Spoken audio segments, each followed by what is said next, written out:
Graça e paz, amados, benditos do Senhor, abençoados de Deus.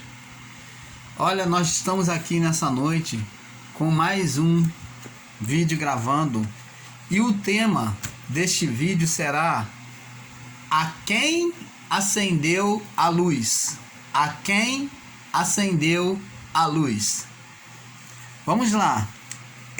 No livro de João, no capítulo 8, no verso 12, João 8, verso 12, nós vamos iniciar, dando um pontapé no livro de João, capítulo 8, no verso 12, diz assim: Jesus ele se colocou como a luz. Já que nós estamos falando de luz, vamos agora ver o porquê que Jesus se colocou como a luz. Ele diz assim, 8:12, diz assim: e falou-lhes, pois, Jesus outra vez, dizendo: eu sou a luz do mundo. Quem me segue não andará em trevas, mas terá a luz da vida. Jesus se colocou como a luz. Por isso nosso tema é: a quem acendeu a luz? Jesus disse: eu sou a luz do mundo. Quem me segue não andará em trevas, mas terá a luz da vida. Quando falamos de luz, abençoados em Cristo, quando falamos de luz, falamos de iluminação, de ideia, de pensamento, de sabedoria, de entendimento.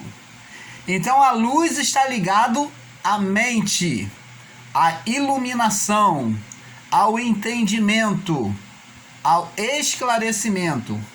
Então a luz está ligado à ideia, de inteligência, pensamento, entendimento.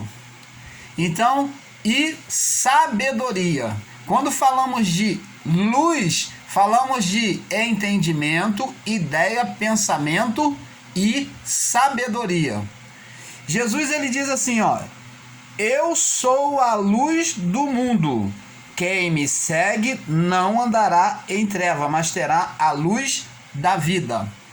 Aqui, quando Jesus ele diz que é a luz do mundo, ele está falando de aquele que vai trazer o entendimento perfeito ou a sabedoria perfeita de quem é Deus. Ele vai trazer o entendimento perfeito de Deus ou das coisas de Deus. E ele fala para as pessoas que buscavam querer conhecer a Deus. Então ele diz para os seus discípulos e para aqueles que estavam com ele buscando conhecer Deus, então ele fala: eu sou a luz, ou eu sou a iluminação, eu sou a sabedoria, o entendimento perfeito das coisas de Deus. É isso que Jesus estaria falando para aquela geração lá. E Jesus continua sendo a luz. Nós em graça costumamos dizer, sempre a palavra, porque isso está registrado e é verdade, então nós profetizamos, nós tomamos posse desta verdade, chamamos a todos os irmãos e temos a ciência de que todos que estão em Cristo são iluminados. Iluminados por quê? A mente é iluminada, o entendimento é iluminado, há um entendimento das coisas de Deus. Então, essa luz que Jesus disse que era a luz, então quando ela vem sobre a pessoa e faz entender o ministério da graça, essa pessoa está sendo iluminada. Iluminada. Então, você lembra que nos desenhos, ou quando você vai fazer uma apresentação no Facebook de uma pessoa pensando, ou em qualquer desenho, quando as pessoas pensavam, botava-se uma lâmpada acesa, significa iluminação. Você lembra? Tive uma ideia. Então se colocava uma lâmpadazinha acima da cabeça com ela acesa e com pensamentos. Então o tema é: quem acendeu a luz? Vamos lá. E diante da palavra de Jesus dizendo que ele é a luz do mundo, ele é que traz o entendimento, né, a compreensão de quem é Deus e das coisas de Deus. Vamos agora falando no livro de Provérbios, capítulo 3, verso 19 ao 26. Vamos aqui, Provérbio 3, 19 ao 26. Diz assim, do 19 ao 26, diz assim: o Senhor com sabedoria fundou a terra. Preste atenção. E com entendimento preparou os céus. Pelo seu conhecimento se fenderam os abismos, e as nuvens destilam um orvalho. Filho meu, não se aparte das coisas dos teus olhos, guarda a verdadeira sabedoria e o discernimento. Olha só, entendimento, iluminação, guarda o que você está aprendendo, porque serão vida para a tua alma e adorno para o teu pescoço, colar para o teu pescoço. Então vai te dar honra, vai te fazer você ser engrandecido. Quando te deitares, não temerás. Aquele que busca sabedoria e entendimento. Ao contrário, o teu sono será suave ao te deitares. Olha que a sabedoria, ela nos dá até uma paz no coração. Ela nos dá uma quietude. Essas pessoas que vivem cometendo suicídio, que entram em depressão, isso tudo é falta de quê?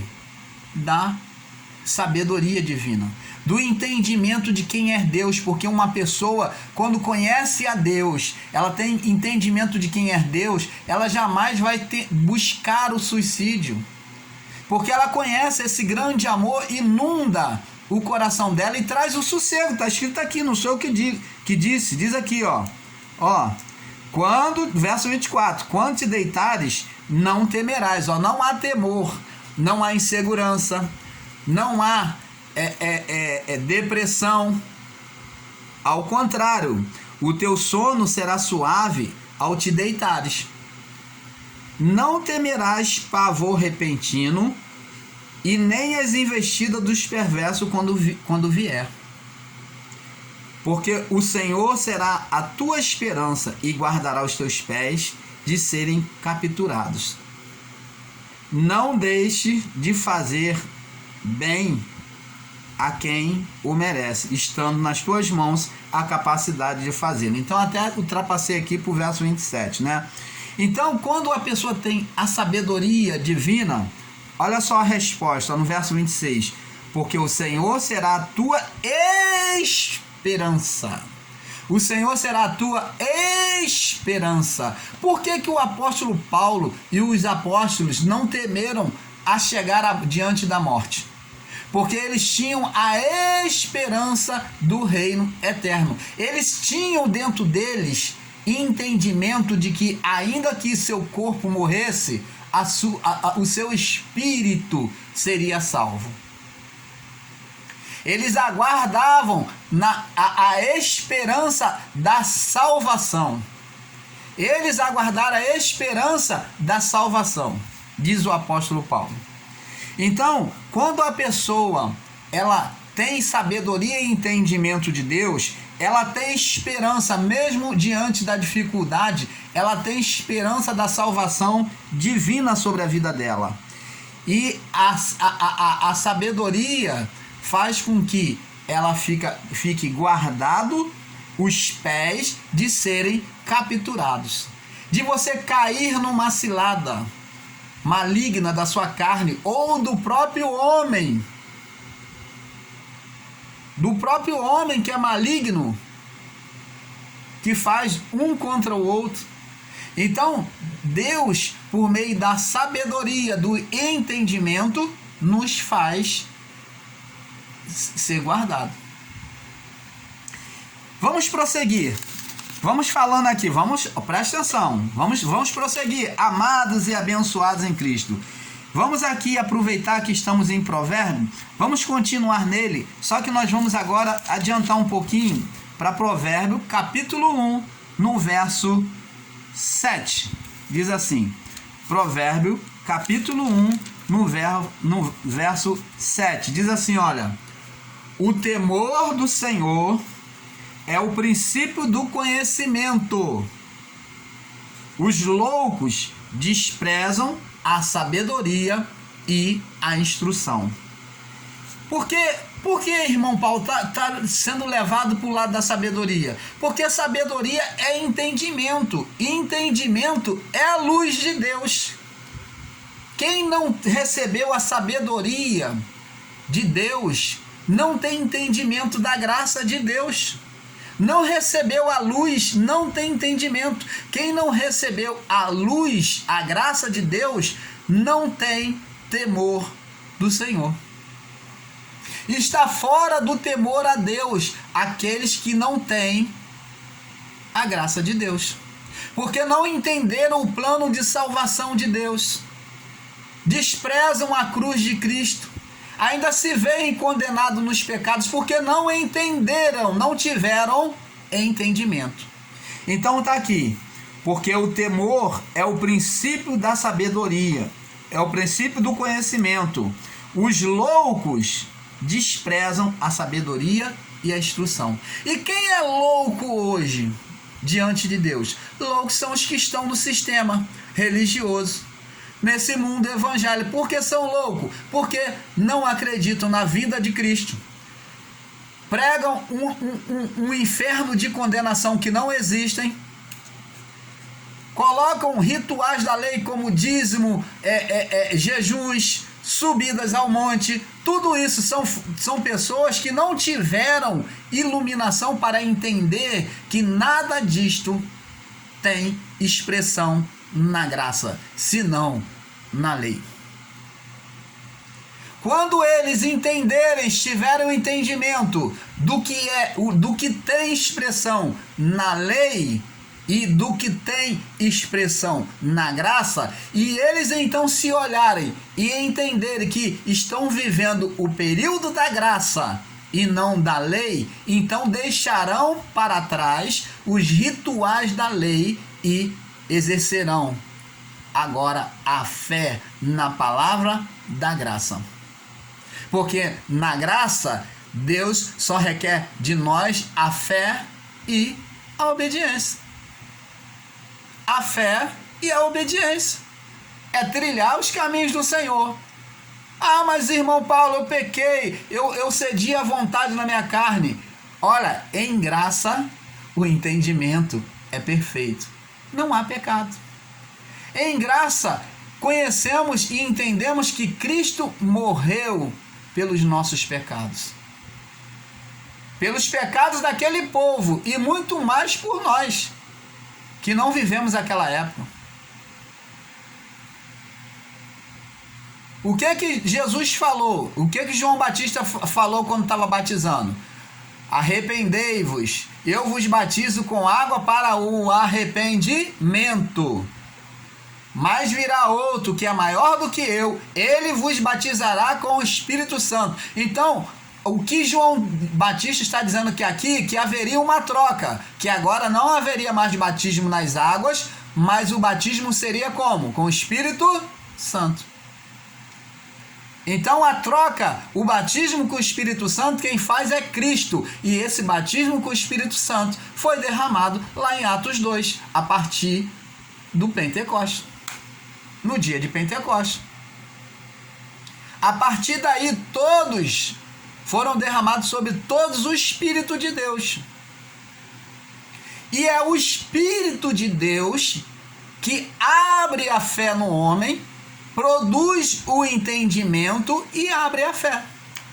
Porque a fé vem pelo ouvir e o ouvir a palavra de Deus. Então, quando eu ouço, quando eu recebo a palavra, em mim, o Espírito que há em cada um de nós produz a fé, produz a capacidade de acreditar mais em Deus, em se lançar, em confiar naquilo que está sendo dito. Ele abre o entendimento, então, das coisas já faladas e já ensinadas. Então, é quando a nossa mente começa a juntar todas as informações sobre Deus e chega a uma conclusão plena daquele entendimento, daquilo que está sendo falado. Isso é o princípio da sabedoria de Deus já brotando em nós, aonde produz o temor, a confiança em Deus, o respeito pelas coisas de Deus. Vamos prosseguir. Deus, quando foi criar todas as coisas, aqui no início da criação, preste atenção, porque em graça nós não enrolamos, em graça nós não fazemos mistureba, ou fazemos igual o servo de Eliseu, que cata ervas colitídeas no meio das ervas que faria a sopa e dá qualquer coisa para a pessoa beber envenenada. Não, em graça nós temos todos o cuidado de trazer a palavra de forma nítida, pura e limpa. Diz aqui a palavra de Deus, Gênesis capítulo 1. No princípio criou Deus os céus e a terra. Então aqui está um resumo de tudo, que Deus criou os céus e a terra. Aí agora vai relatar como era o estado da terra. Então falou de uma forma generalizada. Deus criou o céu e a terra. Pum, criou. Agora aqui vai explicar como foi criado no verso 2. Ele começa a explicar, Moisés. A terra era sem forma e vazia. Então Moisés agora vem explicar, segundo a inspiração que Deus deu a ele, tá? A treva era sem forma e vazia, e havia trevas sobre a face do abismo, e o Espírito de Deus se movia sobre a face das águas. Então o Espírito Santo, havia trevas, né? No lugar escuro, mas o Espírito de Deus estava onde? Pairando sobre as águas. Estava ali, ó, sobrevoando sobre as águas. E disse Deus, antes de criar, aqui está ensinando como é que Deus se procedeu antes de criar. Agora, antes de criar, Deus disse, haja luz. Preste atenção, louvado seja Deus, aprenda isso. Sem a sabedoria divina, nada se conclui, nenhuma obra se conclui em Deus. E eu digo para você também que está em graça, se você quer algo, quer concluir algo, quer projetar algo, quer ver esse algo ser estabelecido aqui nesta vida, aprenda uma coisa, tem que ter a iluminação de Deus, tem que passar sobre os olhos de Deus. Não adianta você fazer coisa, tentar e querer fazer coisa do seu próprio entendimento. Coisas que não agrada a Deus. Quantas das vezes a pessoa quer. É igual aquele que quer comprar um carro, quer, e luta para comprar um carro, e o Senhor me dá um carro, que quer, e recebe o carro, desfruta o carro, daqui a pouco que bate com o carro, e quando não morre, amassa todo o carro, e o carro passa a dar só prejuízo para ele. Isso foi bênção? Isso foi bênção? Não. Existem aqueles que sobem até os chamados altares das igrejas para dar testemunho, mas depois vai ver que aquele carro só fez ele gastar o seu recurso financeiro, só deixou ele em prejuízo. Olha, eu digo para você, eu fui um desses. Comprei um carro ultimamente, alguns anos atrás, julgando ser bênção. Não cheguei a testemunhar nos altares, não, mas testemunhei para as pessoas em si, no dia a dia. Mas que na verdade o carro só me deu prejuízo. Só me tirou os recursos financeiros. E fiquei endividado. Você está vendo, amados e abençoados, quando nós não fazemos as coisas sobre a direção de Deus, sobre a iluminação de Deus, o próprio Deus nos ensinou, ele não faz as coisas debaixo da escuridão. Debaixo da luz, quando os projetos são feitos debaixo da luz, o próprio arquiteto, quando vai construir, hoje em dia, ele vai para um lugar bem visível, bem claro, ou coloca uma projeção de luz sobre aquele projeto para ver todos os detalhes. E Deus fez o mesmo. Deus ensinou a esses arquitetos, e eles apenas são imitadores de Deus, dentro da sua natureza divina que está dentro deles. Eles também fazem a mesma coisa. Eu disse, haja luz, e houve luz. A partir daí, Deus começou a criar. A partir da luz, da iluminação, é que Deus começa a criar. E o que eu quero trazer para você nesta noite é que, se você não está em graça, o reino de Deus, a criação de Deus, a manifestação de Deus não pode acontecer de forma perfeita na sua vida. Porque só debaixo da iluminação é que Deus cria, é que Deus estabelece o reino dele, o reino da graça sobre aqueles que se projetam na fé da graça. Se não há iluminação da graça de Deus, não se vive o reino de Deus. Deus não cria, não pode estabelecer um reino perfeito dentro da sua vida. Você precisa ser iluminado, você precisa receber essa iluminação de Deus para que, após o haja luz, então Deus, ele profetize, ele faça os outros haja na sua vida. Porque quando Deus estabelecer a luz na sua vida, o reino, então, quando estabelecer a luz, a iluminação chegar a você, o reino será estabelecido. Aí você vai desejar, você vai profetizar, e Deus vai cumprir tudo aquilo que você tem profetizado. Entendes, amado? E diz aqui, ó, haja luz, verso 3, e houve luz.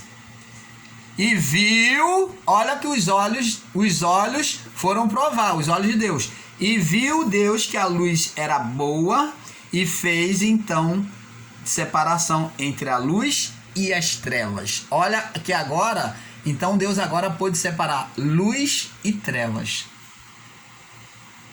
Você está entendendo, amado? Diz aqui, olha, a palavra aqui, ó. Vamos lá no livro de Mateus, capítulo 16, do verso 1 ao 8.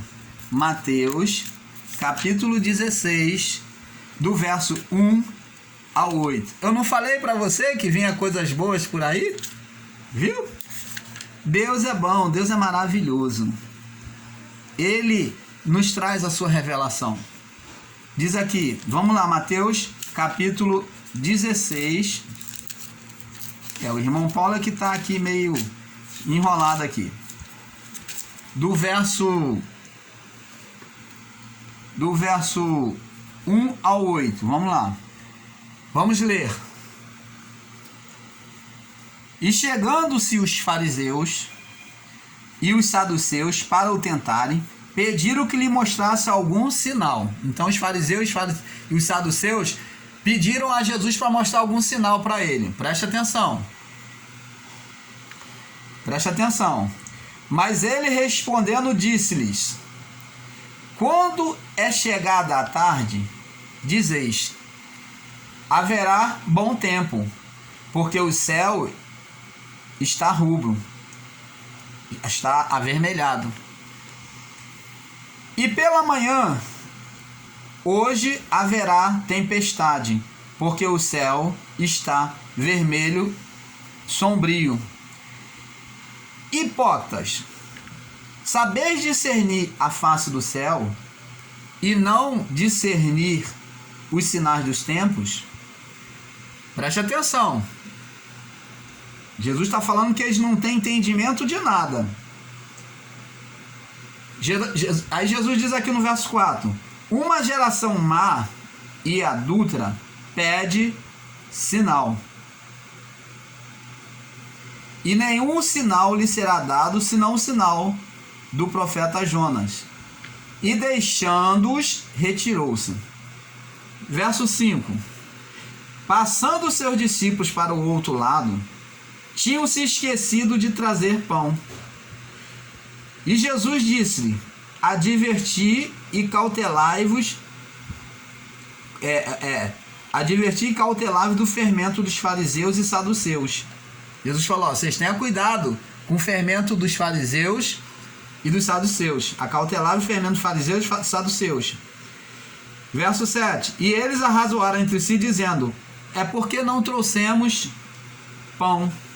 Jesus, percebendo isso, disse: por que arrazoais entre vós, homens de pequena fé, sobre o não terdes trazido pão? Vamos parar aqui. Vamos para o próximo vídeo, tá bom? Nós vamos fazer uma continuação, tá? Vamos aí na continuação, né? A quem acendeu a luz, parte 2. Fiquem na paz, tá bom?